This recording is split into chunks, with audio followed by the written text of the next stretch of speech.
శివకేశవ తనయుడంట శిరులిచ్చే దేవుడంట బొంబ నదీ తీరమున జన్మించిన దేవుడంట మెడలో మణిహారముతో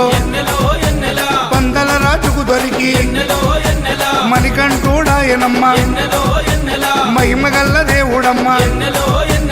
పందల యువరాజమ్మ ఎన్నెల తను పావన రూపుడమ్మ ఎన్నెల ఎన్నెల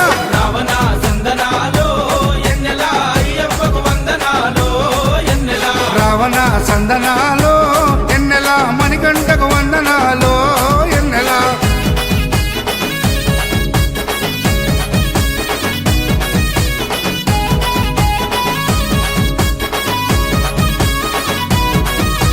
శివుని వంటి మేధస్సు